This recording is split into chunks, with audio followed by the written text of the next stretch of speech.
we are all partners. Okay. Yes, I understand.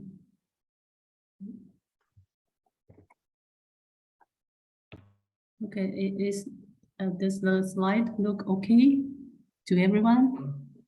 Yes, it's perfect. Okay. So thank you, Business, thank you, Fish. And I'm Tseng, and right now an associate professor at National Taichung University of Education. And the topic I want to share is about my experiences on evaluation, EE outcome for connecting people with nature. So I will show some strategies I use in my program evaluation, and I will show an example in national park. It's a 4-day outdoor residential environmental education program. So just a very brief supplement about myself introduction. I have doctoral degree in environmental education, and my master is about sociology, like gender issue, inequity, something like that. And my bachelor is history. So it's quite weird, right? Switch among different fields. And my work experience is that I was visiting scholars at 4 different universities in the United States. That includes Florida, Stanford, Antioch, and also Cornell University. And I was a postdoc researcher at National Academy for Educational Research, which is a think tank under the Ministry of Education in Taiwanese government. I was also an intern in Islandwood Forest School in Bainbridge Island near Seattle in 2009. And I worked in Risa National Park before. Okay, very brief. And Taiwan is here, the tiny, tiny island. And those are the international connection I have since 2009 with different environmental organization and research team. So that's start the topic of today. And I reviewed the previous videos and readings of this online course. And I think Dr. Kresny and also Dr. Lee and Alex, they all mentioned that the ultimate goal of environmental education is to inspire people's collective action for environmental protection. So they introduced many important concepts or factors that will motivate people to protect environment, like identity, advocacy, sense of place, social capital, norms, something like that. And they also mentioned nature connection. So the question here is that why does nature connection matter to environmental education and to behavioral change in environmental protection? So I will briefly introduce some evidence from research. The first category of research is about significant life experience, which is begun from Tanner in 1980s. And he tried to understand why some people will choose conservation work as their career, while they have a very high level of environmental sensitivity, when they got interested in environmental protection, or why they are concerned about environmental issue or have commitment to environmental protection.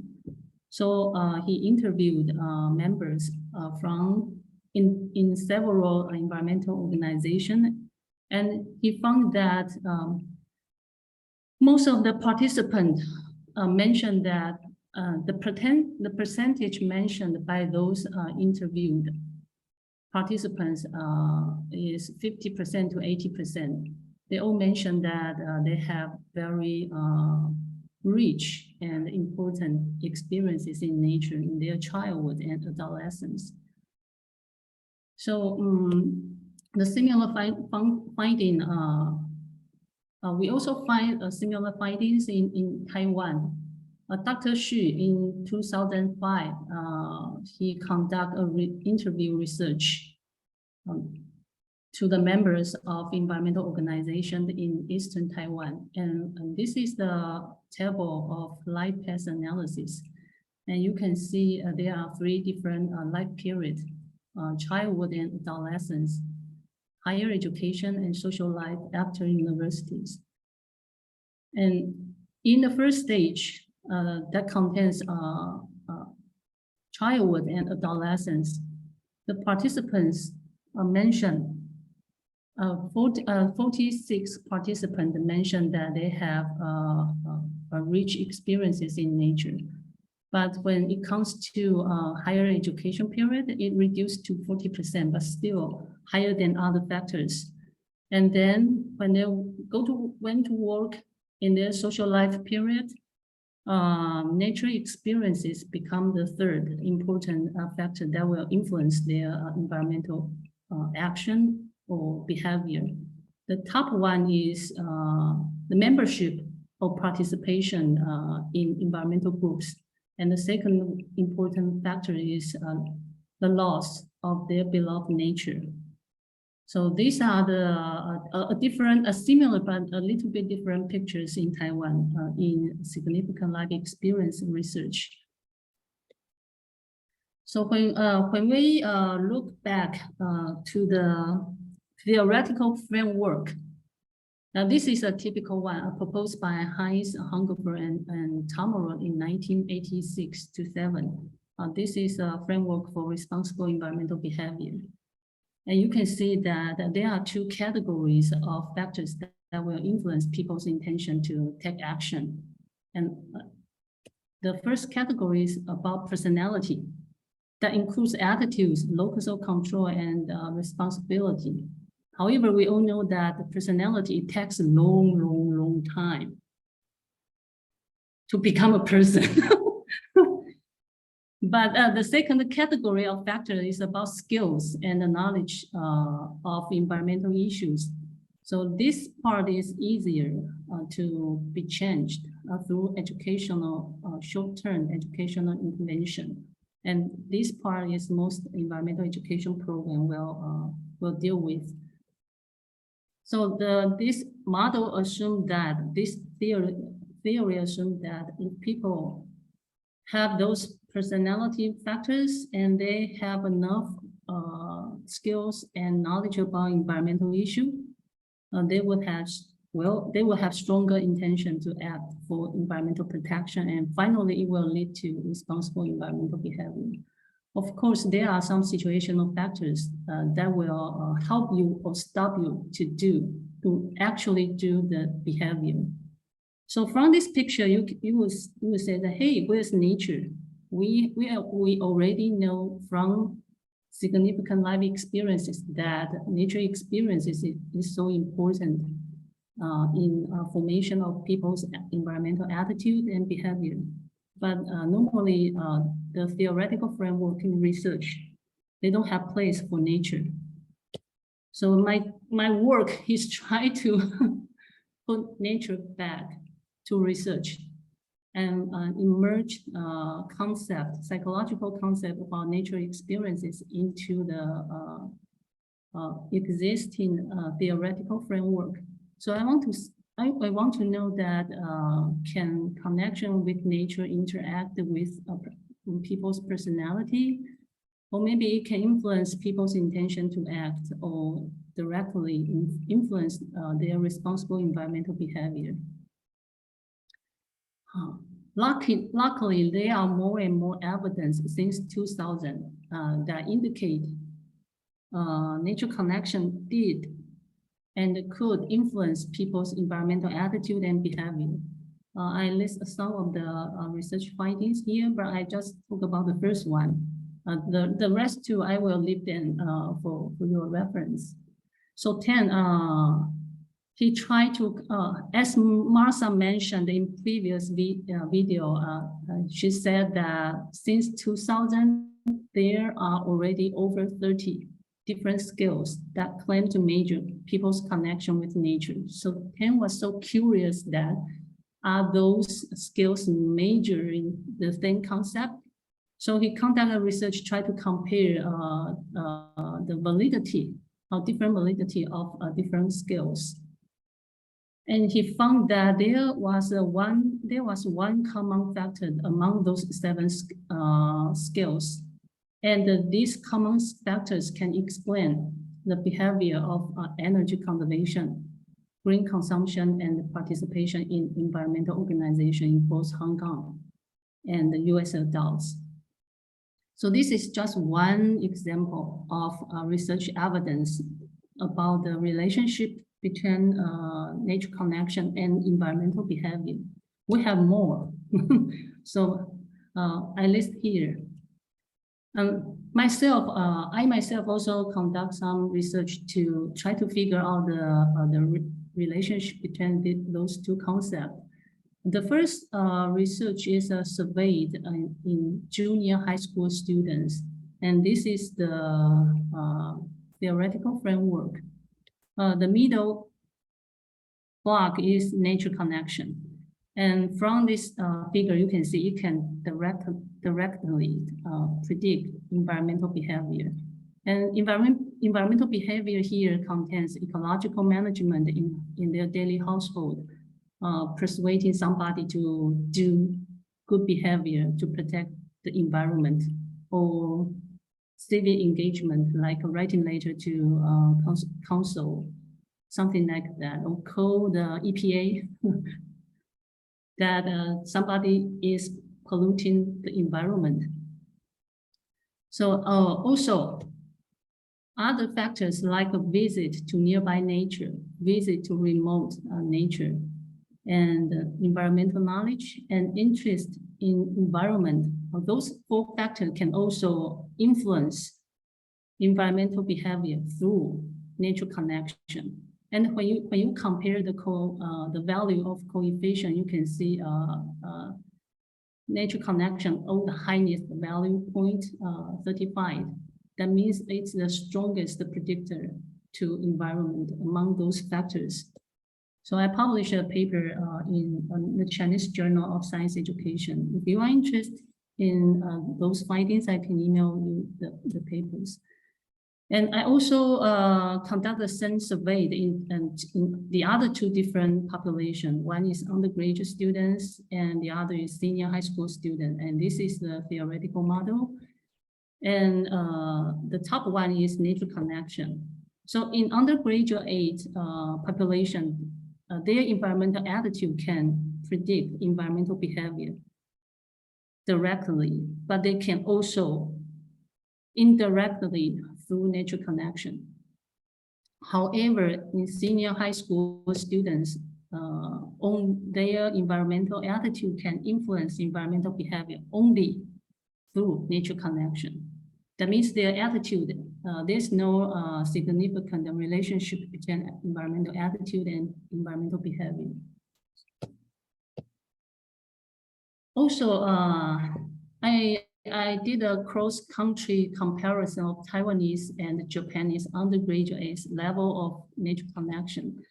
And this table shows the result that in Taiwan sample, both environmental attitude, NEP, and nature connection can predict environmental behavior. However, when you look at the standardized coefficient, the value of nature connection is much, much higher than environmental attitude. That means its predictive power is stronger than environmental attitude. And in Japan, the population, only nature connection can predict their undergraduates' environmental behavior, but the environmental attitude has nothing to do with the environmental behavior. So that's a different that's the difference between those 2 countries. So there's also a paper here. So based on those evidence, we should be confident to say that although our program might not target directly to change learners' environmental behavior, as long as our program can strengthen or increase people's connection with nature, then it is possible that our program can help foster the future environmental behavior after program. So the evaluation, the outcome evaluation for connection with nature for your program is quite important. And my experience in this part include, I have helped national parks or nature centers or even schools to evaluate their outcome in terms of nature connection for their programs that include the residential outdoor EE program in national park or in nature centers, a short-term day camp for 2 or 3 days, and 1 week school program, half day per day on weekday in summer, and half day visit or 1 day field trip in nature centers, and even more complicated collaborative program between school and nature center. So, but I will only show the one example about how we can do evaluation on people's connection with nature for the program. And this is a 4-day outdoor residential EE program in Yushan National Park, and you can see Yushan is here in the central of Taiwan Island, and in the middle picture shows the shape of this main peak. And for this program, I proposed 2 evaluation questions. The first one is that I want to know, does this youth camp in Yushan National Park can improve learners' nature connection? So I want the evidence, concrete evidence that this program did work. Then I want to know more, that is from participants' experiences and perspective, what kind of learning activities can effectively promote teenagers' connection with nature.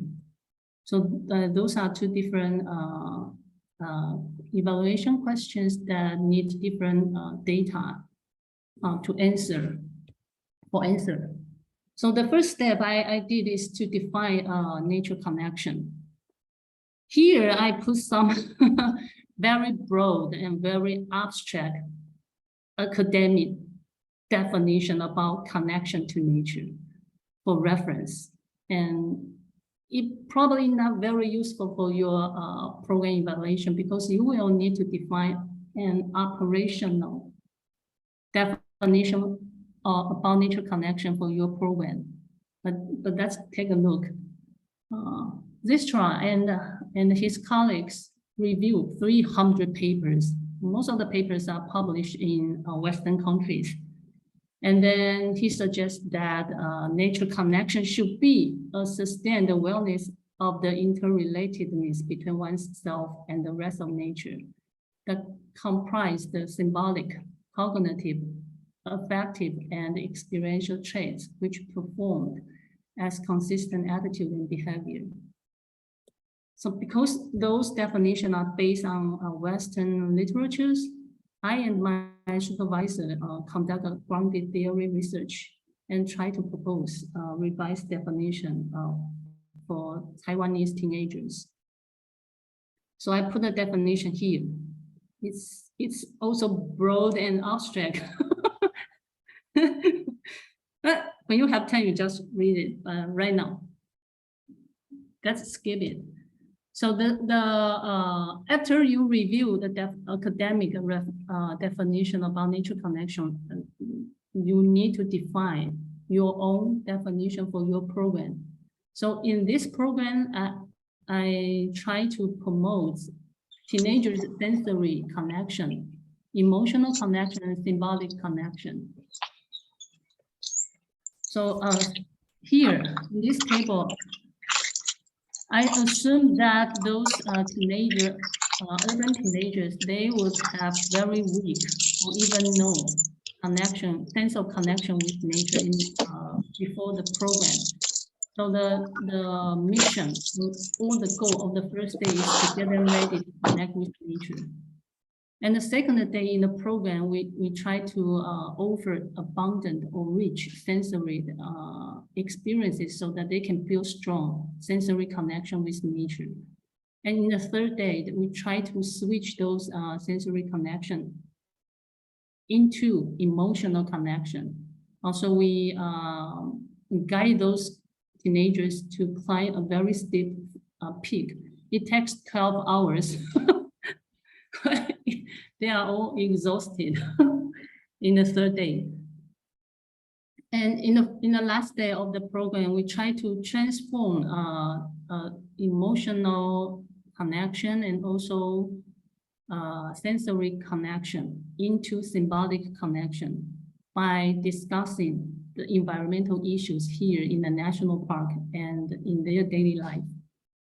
So this is our goal about nature connection and our arrangement about nature connection. Okay.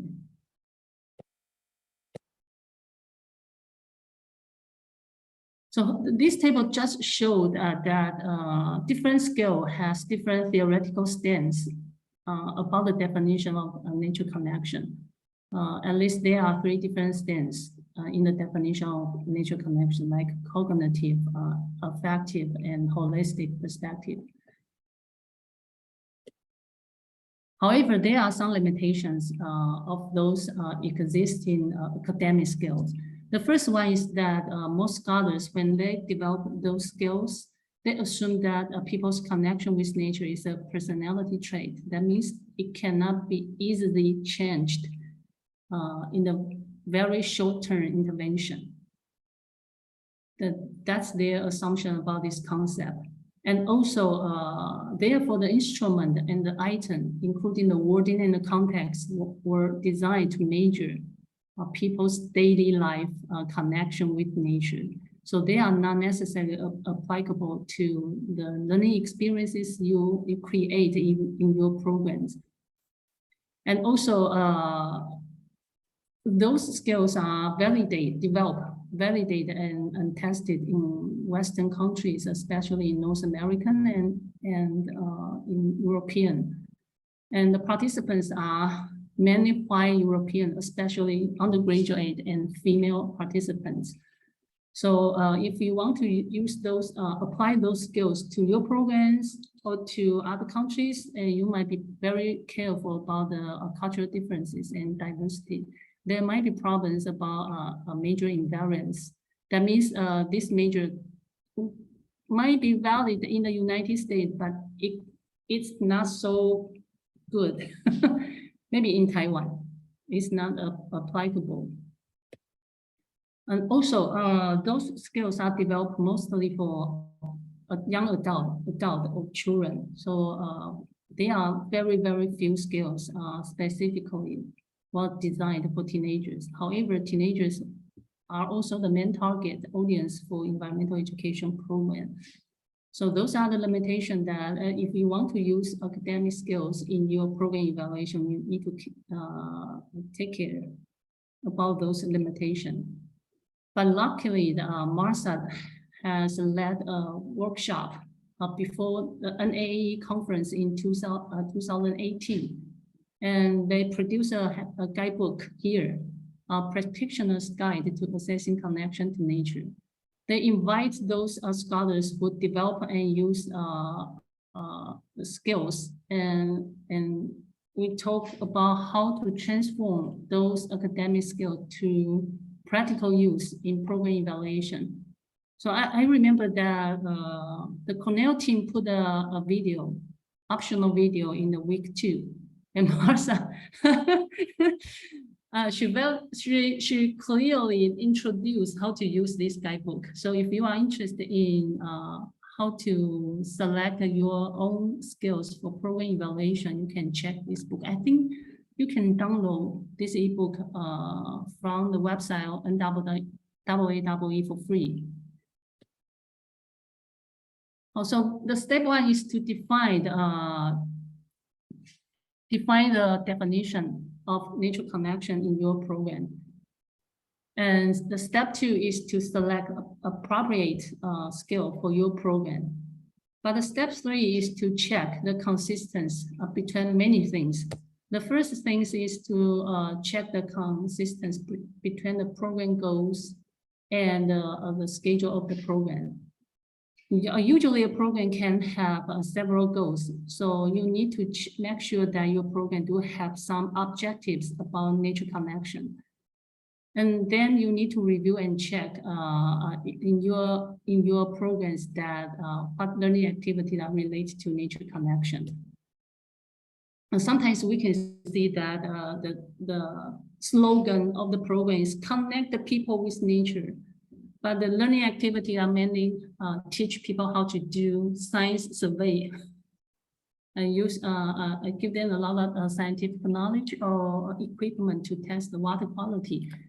So there is no specific learning activity designed for nature connection. So in this case, if you want to evaluate the outcome about people's connection with nature, by using those academic skills, you probably won't get any result.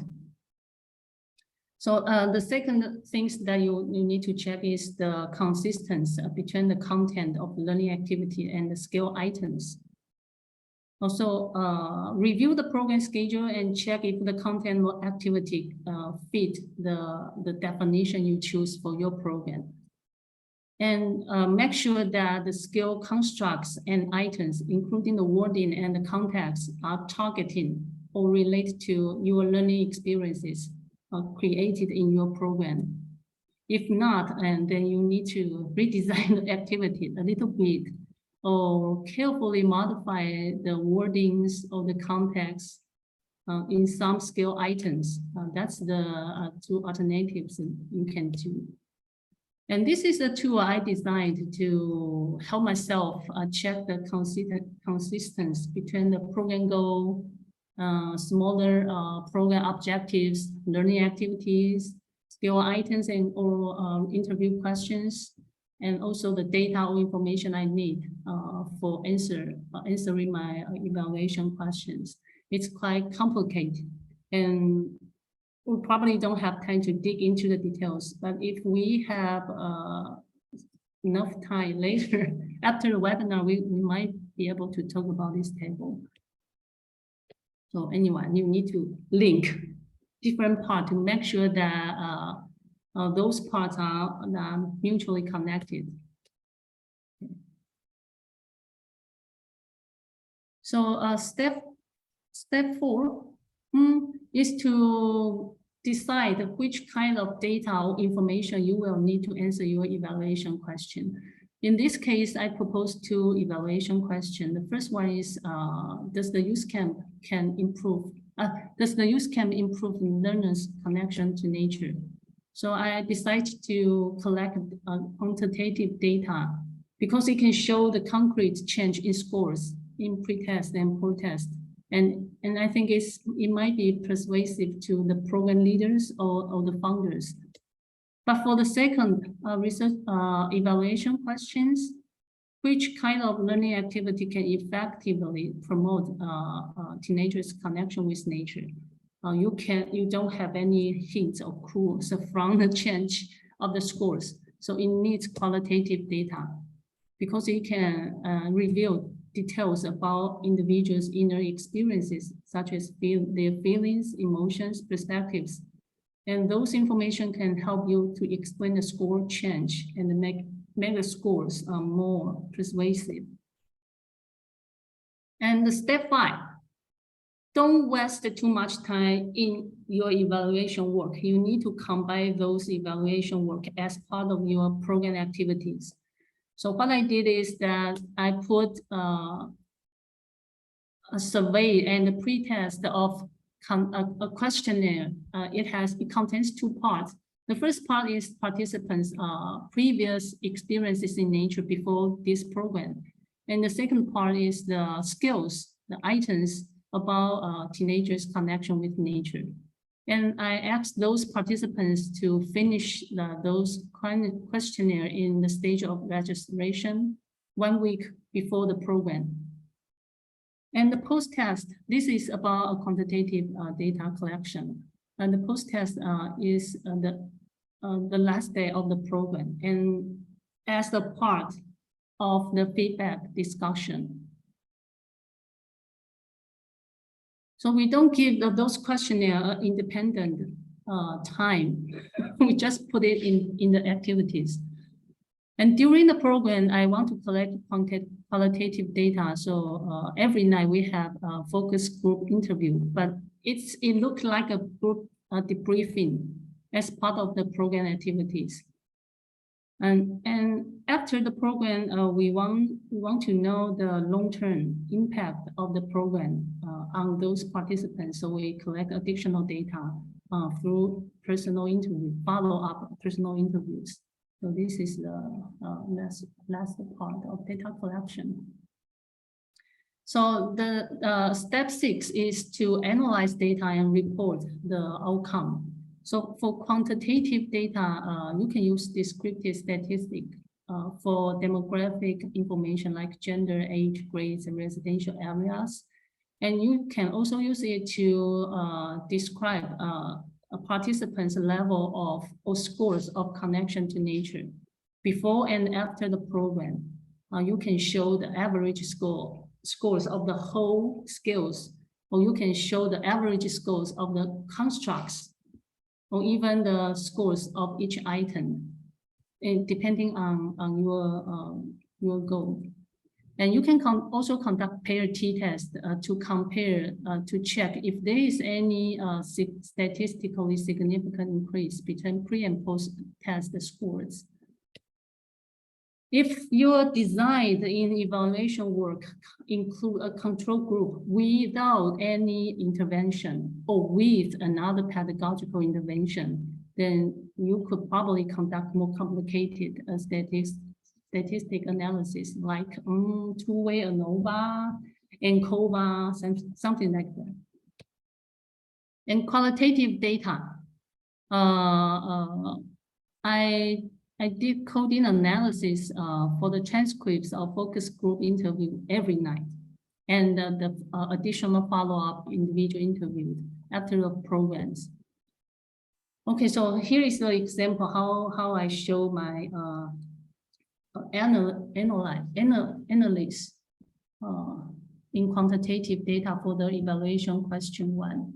So this is the pair t-test result.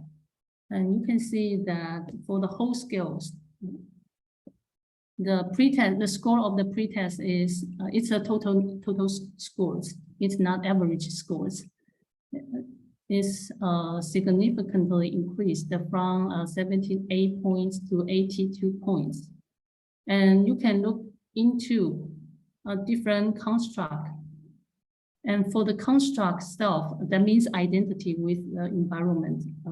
It's also significantly increased the total scores from 32 to 35. And perspective, that means your worldview about the relationship between yourself and the environment. It's also significantly increased from 22 points to 25 points. But surprisingly, the construct about the experiences just increased very, very little bit. So it's not significant in statistic analysis. So that's the part in quantitative data. It's quite easy. Just use your Excel or SPSS software. But it's more complicated in qualitative data analysis. So for the second evaluation questions, I collect data in focus group interview every night. So this is how I collect data. In the beginning of the group debriefing, I would ask the participant to review the activities or experiences they have in that day. And I will ask them to self-evaluate their perceived level or intent of connection with nature on that day and give me a number from 0 to 10. So this is the first day activity, second day activity, third day activity, first day activity. Before the evaluation and before their grading, I will have them review what's going on in that day. So so the participant will give me some numbers, and then I will use number as a opening question to. I will add some follow-up questions like that. So your points is 5 points. So and what are your most connecting moment in the program so that you score 5? Or what were you doing then and how did you feel about nature? Or which part of activity did help you connect with nature? So the number, the score is just a beginning to ask those more detailed follow-up interview questions. Then I can collect some detailed information for the question 2. So those are some examples from the interview data. It's some quotation from the participants. So one teenager mentioned that for the first time, I did not use eyes to observe nature. My ears and nose become particularly sensitive, and I wholeheartedly felt nature with senses other than my eyes. So we can see the green mark. Those are their sensory experiences, a sensory connection with nature. Also, those are sensory connection with nature, I think. Here, okay. Another participant mentioned that, I think the rockfall area was also impressive, but I was very focused on safety. That terrain was really quite dangerous, where I really experienced. I was careful, but when climbing to the point, I sat down and looked back and felt a sense of accomplishment, a feeling of liberation, and then experienced the majestic spirit of nature. So you can see the red mark. The red mark is about the emotional part is kind of emotional connection with nature. And the blue mark is additional psychological functionings or psychological benefit with the emotion, related to the emotions. So I also asked participants to identify the activities that they feel most connected with nature in the whole province, and calculate the frequencies they mentioned, the frequencies when they mention that activities. So the number one is the exploration in forest in a totally dark forest at night. So this is the number one. The mention rate is 70%. And the second one is mountain climbing in the third day. And the rest are sun map and grass rating in the second day. So that I can know which activities is most effective to enhance teenagers' connection with nature. Okay, so that's the how I present my analysis to audience, to people, to the program leaders or to the program founders. But I also found some problems in this evaluation. The first thing is that I use a scale called nature relatedness scale. It has 3 constructs that contain the perspective, self, and experiences, and with 21 items. So 21 items, it probably takes 10 or 15 minutes to finish those items. So the length is a problem because it takes too much time in filling those skills items. And also for my program, I wish to create emotional connection with some psychological benefits. However, this skill, it did not design, construct, or items about people's emotion attached to nature. So I am thinking that maybe these skills is not so applicable or suitable for the programs that I want to evaluate. But in another way that I see, actually, there are not very many skills that would contain items or construct about people's emotional connection or to nature. So that's why I decided to develop a new skills for Taiwanese teenagers. And also, I did not revise the wording and the context of the items in that skills. So sometimes the teenager would ask me that, what do you mean by saying nature is part of me? They cannot understand some items or some wordings. So I think that might be a cultural difference or something like a cognitive development in understanding words. So I made my effort to develop a culturally responsive and age-appropriate skills for urban teenagers in Taiwan. And these are the two papers I published in Environmental Education Research and also the Chinese Journal of Science Education. So I also use these skills to help evaluate different programs for children, especially for teenagers in Taiwan. And those are some items in that skills. Okay, this is my example about how I conduct a program evaluation in terms of people's connection with nature. How much time? Oh, okay, sorry. Huge round of applause. No, this is perfect. Thank you so much for walking us through this with such detail and so thoroughly. And just so everyone knows, we will post the slides along with the recording after this, so you can revisit and explore in more detail all the richness that has been included in this presentation. So thank you.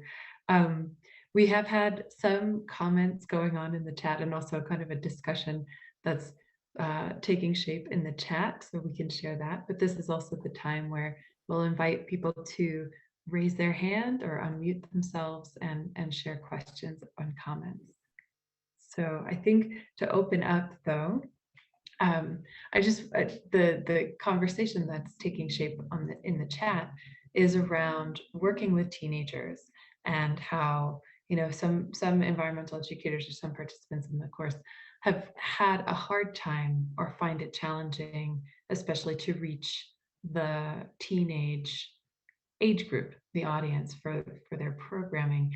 And so yeah. I think starting there, you know, have you seen, I guess there are so many questions we can ask about this.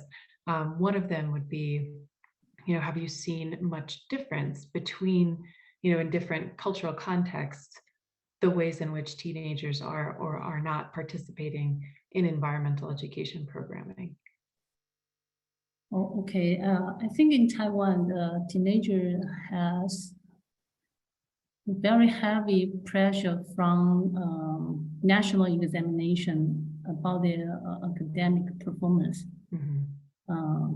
We have a national examination between junior high school and senior high school, and another one between senior high school and the university. So we also have difficulty to recruit teenagers to participate in those programs. And I think the things get more and more difficult because they don't want to get outside. Mm-hmm. They want to stick on their cell phone and staying indoors, enjoying the air conditioning. So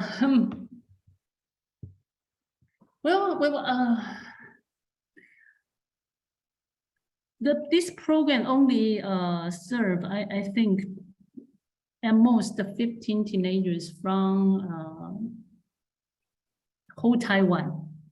Mm-hmm. We have, yeah, so we don't have problems in including enough teenagers to participate this program. Mm-hmm. But they are, I think they are different. The problem is that how we interact as adults, interact with those teenagers. And also, we don't know each other before the program. So I think the first mission in the first day is to build a sense of safety between the instructors and those participating teenagers, and also between the teenagers and the wider environment. Mhm. So for the later one, how to build a sense of safety between teenagers and the wild environment that we create activity in the first night, that we encourage students, we encourage participants to explore the forest without any light. So they need to use their other senses other than their eyes to listen to nature, to touch nature, feel nature.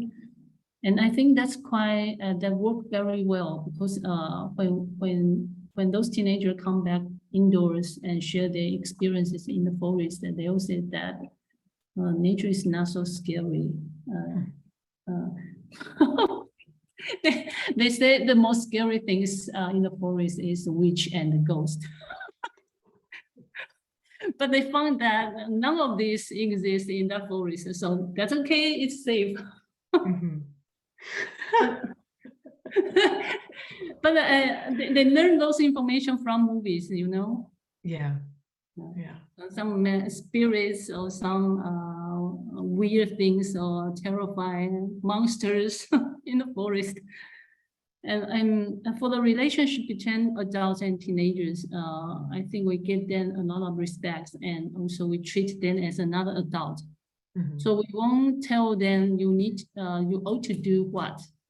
We just listen. What do you want to do right now? Mhm.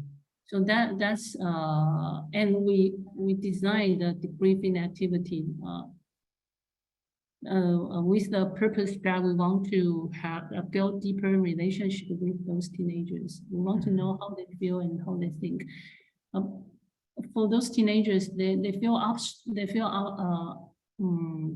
depressed because in their daily life, their parents and school teachers just want to look at their good performance in academic. They don't want to know who you are, what you prefer. That's not important before the national examination. So I found that interesting, that as long as you show your attitude, or you show your respect, and you show your willingness to listen to what they are thinking and feeling. My experience is that the communication is usually good. I don't know why, but it works. So I know teenager is in a stormy time. Yeah. Yeah. They want to recognize who I am, and they pay much more attention to their peers, especially different genders. They don't want to pay attention to the environment. But it sounds like the example that you shared was really thoughtful in taking that aspect of, the adolescent or the teenage phase of life and just the life development stage into consideration in the programming. So structuring it so that they would be able to have the time and space, opportunities for those kinds of social interactions, like the peer-to-peer social interaction, and also self-directed time. And this is a clarifying point. We have more questions in the chat. I also want to give Alvaro a chance because he's been waiting very patiently with his hand raised. So I just wanted to, if you could quickly clarify, when you were going through the activities that they mentioned were most salient for them, it looked like spending time alone was really important. Or what is could you say a little bit about, different activities and how they serve that, facilitating the connectedness to nature in group, and also, alone or on one's own? Okay.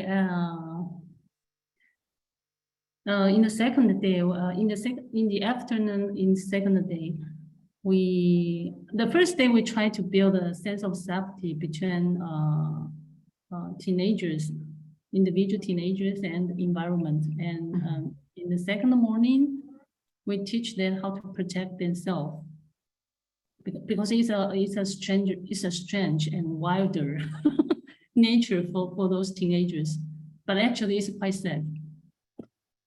So we teach them skills and knowledge about how to protect yourself in wider nature. And in the afternoon, we took them for a short hike and to show that the landscape along the trail and the environment aside the trail, and purposefully because we want them to know that this trail is quite safe and quite comfortable. Then we start to leave teenagers. We ask them to find a place they feel comfortable, and they can take a small rest, and for 30 minutes, and we give them a piece of paper. I think some of you may hear this activity called sound map, that learners will use this paper to draw the sound he or she heard in that environment. So we give them a piece of paper and a pencil, and the teenagers can just pick up any place, any spot that they prefer. And each teenager would have a longer distance so that they won't talk to each other. They even cannot see each other. But instructor will be around. We hike on the trail and walk around the teenagers to make sure that they don't have any uncomfort or healthy problems in these activities. So sometimes we ask them to close their eyes and take off their shoes. When we try to hike in that trail. And after that, we just drop them in or ask them to pick up any place they prefer and stay for 30 minutes and use that paper to draw or record anything he or she think can help her or she connect with nature. So that's one of the activity. And for the third day, we climbed to a very steep peak called Yusan Front Peak. Oh, that's really difficult. But when we return from the peak, we try to make a teenager to walk alone for probably also 30 minutes. So they have solo walk back to their camp, base camp. And in the last day, we opened a section, maybe from 8 o'clock to 10 o'clock. And we don't have any activity. We just tell those teenagers that if you want to explore more nature that we might not show you in previous 3 days, you can go. But please leave the information on the board that when you will return and where you will go. So they will visit that their preferred nature area alone or maybe with 1 or 2 friends. So that's the way we try to lower down the intensity of social interaction, because we know that teenagers love to chat, love to talk. They pay much more attention to peers. So if we can try to design these kind of activities and ask them to do those things alone or with just 1 or 2 friends, probably they will pay more attention on the surrounding environment, not just chatting with friends. So every day we have solo section in different form. And it sounds like, yeah, that's just important in terms of also giving them space for reflection and to have that experience to be really on their own, while still being very safe and supported. So it's a really nice balance, it sounds like, that you integrated. Alvaro, would you like to go ahead? You've been waiting so patiently. Thank you very much, Bethany, and thank you, Eugene, for your presentation. I was wondering, it's about the challenge to standardize the semantics of the words. For instance, when you make a survey, you can ask the people about a scare or what. How do you know they are meaning the same thing when they answer for a specific word? I have seen, for instance, some people talk about liberty or freedom or whatever, and they mean totally the opposed one each other. My question is basically, how do you standardize the semantics of the words you are using? Oh, you mean the qualitative data analysis?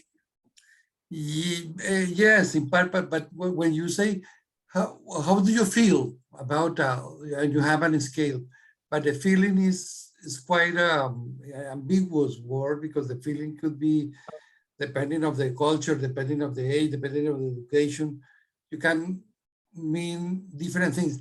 Do you have a mechanism to standardize the meaning? So like, like a dictionary for the people to say, when do you mean this? For instance, when you say freedom, I say the capacity to do whatever you want, or the capacity to live in society. This is quite different thing. Yes. So you are talking about the code book. In qualitative data analysis, that's No, I understand. I understand. This is a tough thing, but yeah, that's probably we don't have time, but maybe we can discuss online the issue. Maybe I think it's because it's many. And I think this connects to another thing. It's for quantitative and qualitative, I think, too. Yes. Because when you ask someone on a scale, you know, like, how do you feel? How comfortable do you feel, or whatever? But I think, you know, this is part of, and Yuchi, you can definitely speak to this, where the importance of using an established scale for assessing different, you know, particular, whether it's a theoretical framework or whatever the construct is. Exactly. But yeah, so Yuchi, can you say a little more?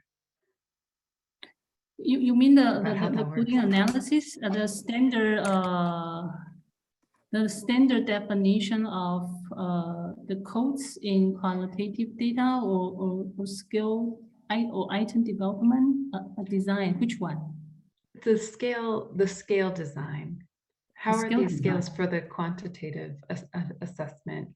Because you mentioned too the importance that often, or what the existing scales that we have have been pretty much developed and tested in the US and Europe, and so may not be appropriate. And I think this really gets to the point Alvaro's making. Okay, so my strategy is to do the grounded theory research first. I want to know when the teenagers say that they feel so connected with nature, what do they mean? What's happening at that moment? So from their in-depth individual interviews, I can do coding analysis and try to figure out some things or some categories like in sensory experiences or sensory connection with nature or emotional connection with nature or additional psychological functioning or additional meaningful value in terms of value about nature. So for example, a sensory connection is quite concrete. If the teenagers, when I interview teenagers, if they mention that, oh, I feel the warmth from the sun, but I also feel the cold in my back from the dust, then those are the sense of touch. And usually they would say, this is the most connected moment I have in the mountains. And I will ask them what's happening at the moment. They would say those words. And then I realized that, oh, those sensory experiences are the first step. They build connection with nature, and they usually don't have those experiences in their daily life.